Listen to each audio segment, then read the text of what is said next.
Fala galera, como é que vocês estão? Ó, mais uma vez estamos aqui. Agora a gente vai falar do quê?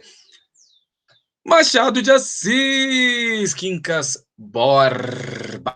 Quincas Borba do Machado de Assis. A gente vai falar sobre esse livro, um dos livros mais interessantes desse realismo brasileiro. Machado de Assis ele inicia o realismo no Brasil com um livro chamado Memórias Póstumas de Brás Cubas, certo?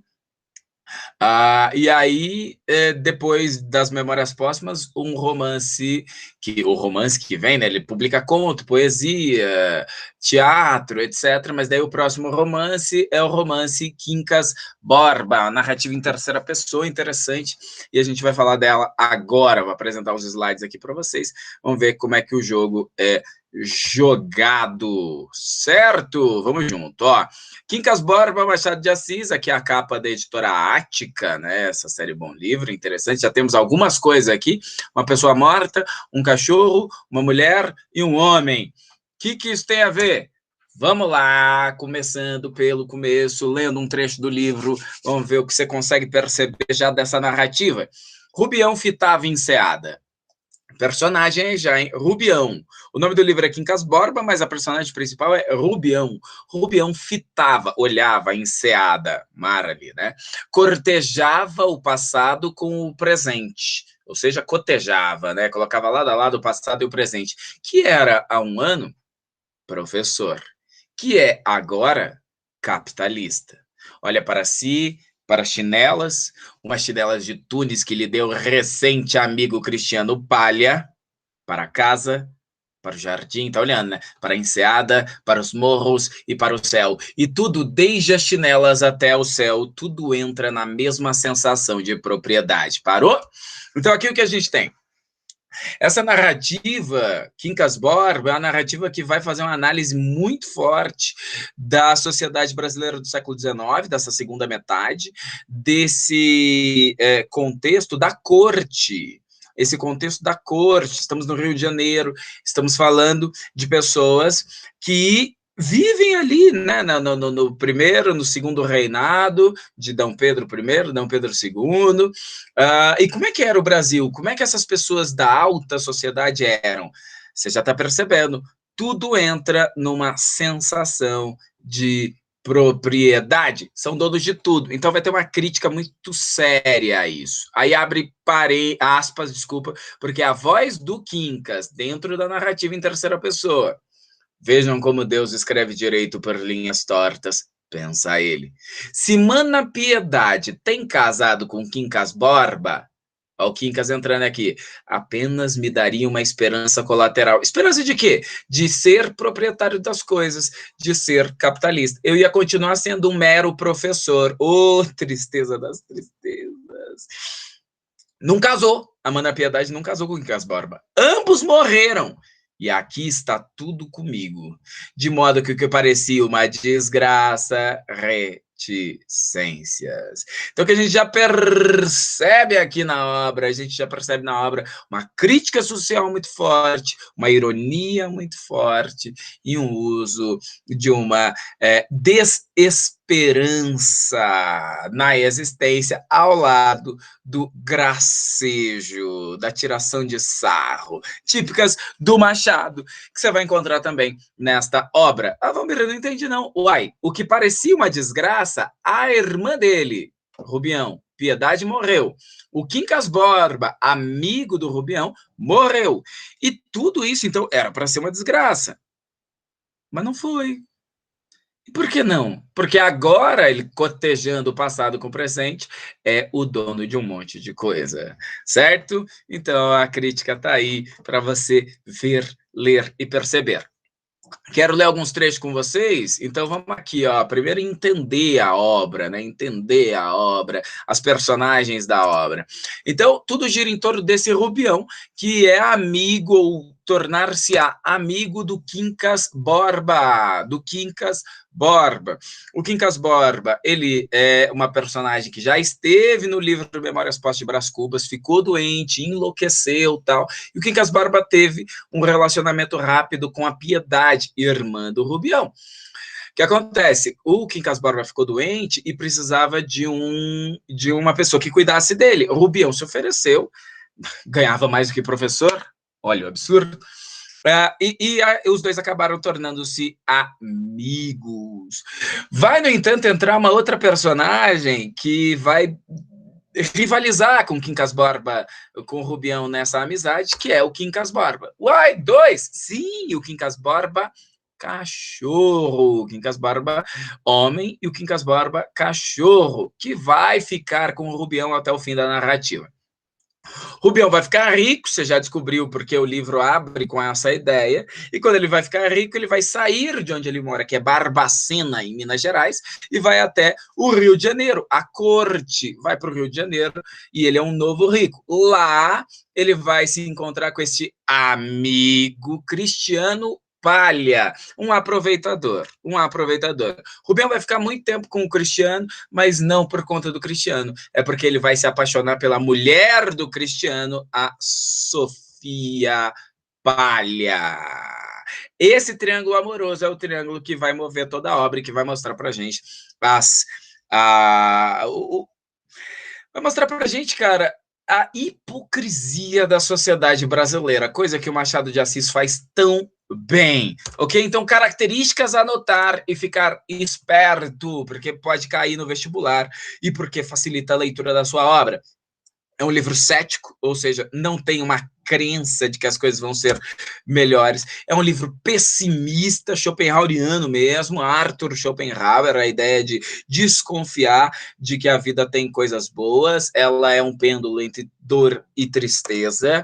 O humor é engraçado, mas é crítico o tempo todo, e isso tudo faz com que o Machado de Assis seja uma personagem, ou melhor, um autor realista, crítico, ele olha para a sociedade de modo crítico, mas ao mesmo tempo existencialista. Ele busca compreender a existência humana de forma ampla e geral. Certo? Tema central da obra que pode cair, a análise do poder e da riqueza. O que faz na cabeça de uma pessoa quando ela adquire poder assim de uma hora para outra? De uma pessoa em geral. Então, essa é a característica universalista do Machado, a característica universalista da obra do Machado. No caso específico de Quincas Borba, a transformação dos seres humanos em objetos, ou a reificação, a coisificação. Então, tudo é comprado, a coisa da propriedade, inclusive os desejos e as outras pessoas. Tem uma paródia muito forte do darwinismo aqui na obra, certo? Ele vai acabar mostrando que na sociedade a luta pela sobrevivência é tão voraz quanto na natureza. Então, o darwinismo biológico de Charles Darwin vai se transformar no darwinismo social. Vai dizer o crítico Robert Schwartz que o humanitismo, que é a ideia, a teoria fundamental do livro em Quincas Borba, é uma paródia às ideias evolucionistas de luta de todos contra todos, o que se torna um conceito problemático diante da realidade brasileira, porque nós importávamos ideias da Europa, mas não conseguíamos fazer dessas ideias algo nosso, as ideias fora do lugar, de que diz Roberto Schwartz.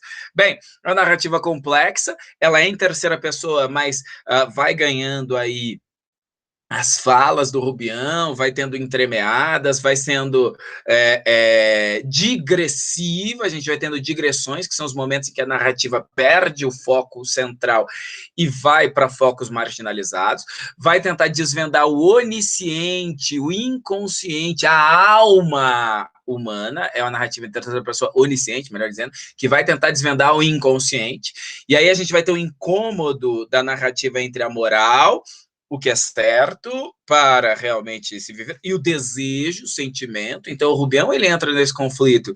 O certo não é desejar a mulher do amigo, mas ele está desejando. E aí, como é que faz? Entende? Ótimo. E o ritmo da narrativa é ascendente. Começa lenta e vai crescendo a narrativa, e as hipérboles acompanham a evolução dos delírios do personagem Rubião. O Rubião vai enlouquecer no final. Coisa muito típica do Machado. Ele fala muito dos loucos, dos desajustados, certo? O narrador ali, no capítulo 4, ele vai conversar com o leitor, outra característica do Machado.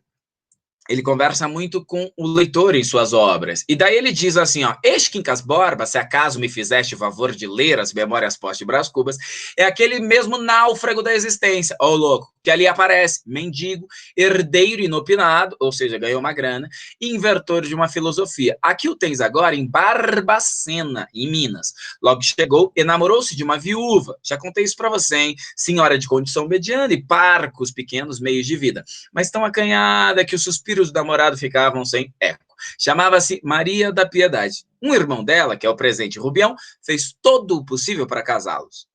Piedade resistiu, um pleuris a levou. Então ela não casou e morreu. E aí, o Rubião, já contei para você, ele vai se relacionar com o Quincas Borba, sendo uma espécie de enfermeiro deste, e aí o narrador nos diz, Rubião achou um rival no coração de Quincas, um cão, um bonito cão, meio tamanho, pelo cor de chumbo, malhado de preto. Quincas Borba levava-o para toda parte, dormiam no mesmo quarto. Mas o Rubião quer saber por que o nome do Quincas Borba é Quincas Borba. Por que é o mesmo nome do dono? Bem, mas por que não lhe deu, então, o nome de Bernardo, disse o Rubião, com o pensamento em um rival político da localidade. Esse agora é motivo particular, responde Quincas. Se eu morrer antes, como presumo, sobreviverei no nome do meu bom cachorro. Então a ideia de sobrevivência, de permanecer, certo? E aí a gente vai perceber que o Quincas Borba, ele vai existir mesmo após a sua própria morte, porque ele existirá no cão. Uma coisa fundamental da obra é a teoria do humanitismo, que é uma crítica, uma ironia ao positivismo, ao darwinismo, ao capitalismo, ao socialismo, ao determinismo, que eram ideias da época ali do século XIX, ok? E que o Machado de Assis, ele não acreditava em nada disso, então ele faz críticas muito fortes. No começo da obra, a gente vai ter uma crítica ao humanitismo, mas primeiro a gente tem que entender o que é. E aí, a conversa entre o Rubião e o Quincas. E que humanitas é esse? Humanitas é o princípio. Mas não digo nada, tu não és capaz de entender isto, meu caro Rubião, falemos de outra coisa. Mas diga sempre, Quincas Borba, que não deixara de andar, os peripatéticos, parou alguns instantes. Queres ser meu discípulo? Quero. Bem, irás entendendo aos poucos a minha filosofia. E ele vai explicar a filosofia. Mas que humanitas é esse? Humanitas é o princípio. Há nas coisas todas certa substância recôndita e idêntica, um princípio único, universal, eterno, comum, indivisível e indestrutível. Ou, para usar a linguagem do grande Camões, então calma, humanitas está em tudo. É isso que ele está querendo dizer. Tudo é humanitas, tudo. É aquela filosofia que tenta explicar todas as coisas no mundo, como o positivismo, o determinismo e etc.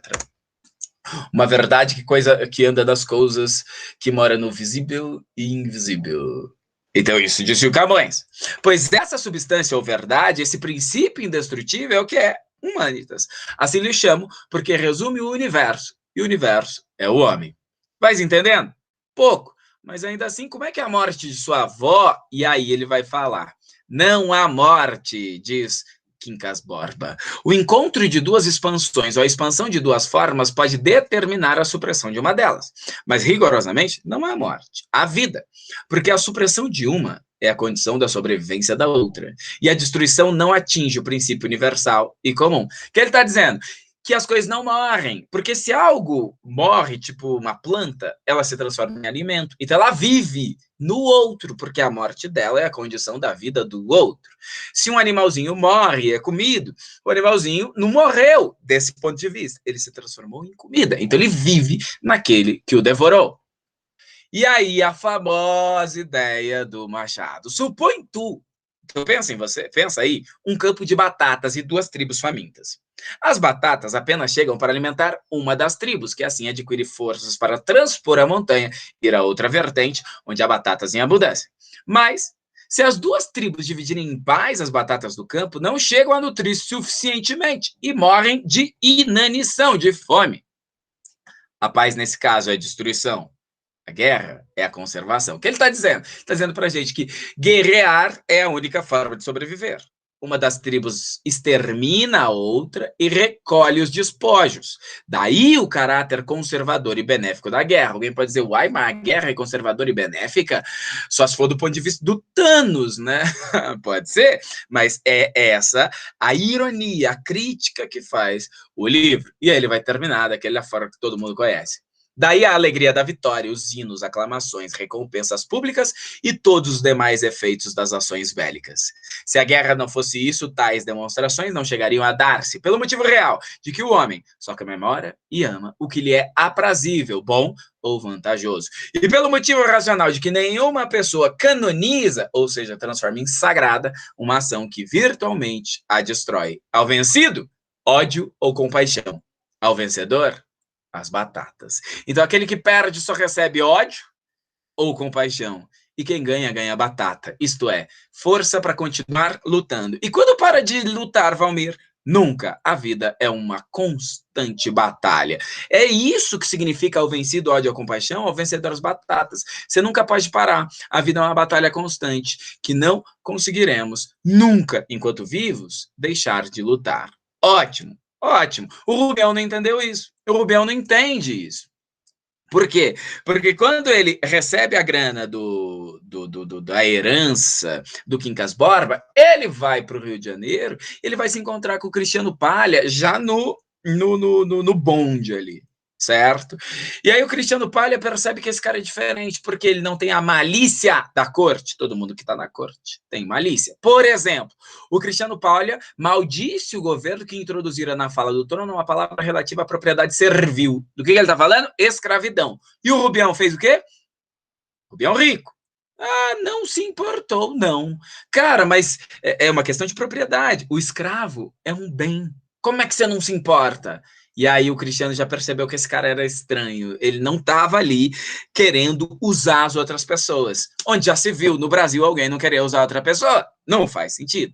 Aí o Palha desconversa, passa a política, as câmaras, a Guerra do Paraguai, tudo assuntos gerais. Ao que Rubião atendia mais ou menos. Ele entendia um pouco algumas dessas coisas. Mas o que ele queria mesmo saber era da mulher do Cristiano, a Sofia. A Sofia, com os olhos tão bonitos que olhava às vezes para o marido, às vezes para o Rubião. Bom, a ideia, cara, é que o Rubião, então, ele não entendeu o humanitismo, ele vai sofrer porque ele ama a Sofia. O Cristiano vai se usar, vai se valer desse amor para tirar tudo que o Rubião tem. O Rubião vai enlouquecer de amor. Ele não entendeu que não dá para colocar o coração na corte brasileira, porque lá é um querendo derrubar o outro, o darwinismo, né? É uma batalha constante. Ele não batalhou. Aí ele vai ficando louco, cara, vai perdendo as coisas. E o Rubião, então, é posto numa casa pequena, chama os colegas que não o acompanham, ninguém foi, óbvio, agora ele não tem mais dinheiro, certo? E aí o Rubião, então, fica louco, vai para uma casa de saúde, e o único que acompanha é o Quincas Borba, o cachorrinho. O Rubião, então, foge para Barbacena, volta para onde ele veio com o cachorrinho Quincas Borba. Poucos dias depois, morreu. Não morreu súdito nem vencido. Antes de principiar a agonia, que foi curta, pôs a coroa na cabeça, uma coroa que não era, ao menos, um chapéu velho ou uma bacia onde os espectadores palpassem a ilusão. Não, senhor! Ele pegou em nada, levantou nada, e cingiu, pôs na cabeça, nada. Só ele via a coroa imperial, a insígnia, pesada de ouro, rútila, brilhante e outras pedras preciosas. O esforço que fizera para erguer meio corpo não durou muito. O corpo caiu outra vez, o rosto conservou, porventura, uma expressão gloriosa. E aí ele fala, guardem a minha coroa ao vencedor... E morre. O que ele está falando? Ao vencedor as batatas, só que ele não chega a terminar. Ao vencedor as batatas. A cara ficou séria, porque a morte é séria. 2 minutos de agonia, um trejeito horrível e está vacinada a abdicação. Morreu, cara. Morreu. Morreu por quê? Porque não soube lutar. É isso. E aí, o último capítulo. Ironia final. Queria dizer aqui o fim do Quincas Borba, que adoeceu também, o cão. Ganiu infinitamente, fugiu desvairado em busca do dono e amanheceu morto na rua 3 dias depois. Mas vendo a morte do cão narrada em capítulo especial, é provável que me pergunte, está falando com a gente, se o seu defunto homônimo é que dá título ao livro. Ou seja, é o cachorro ou é a pessoa que dá título ao livro Quincas Borba? E por que antes um que outro? Questão prenhe de questões que nos levariam longe. Ele vai responder, o narrador? Não, deixa para o leitor. Eia, Chora os dois recentes mortos se tens lágrimas. Se tens riso, rite. É a mesma coisa. O cruzeiro, que a linda Sofia não quis fitar como lhe pedia Rubião, Cruzeiro do Sul, as estrelas, está assaz alto, muito alto, para não discernir os risos e as lágrimas dos homens. Ou seja, a luta pela sobrevivência continua. Pode chorar ou pode sorrir, o universo continua imóvel e não sente nada. Nós é que sentimos, a gente é que se pela por nada. Essa é a mensagem de Quincas Borba de Machado de Assis. Espero que tenha ajudado. Já já a gente volta com mais. Tamo junto? É isso aí, gente. Tchau!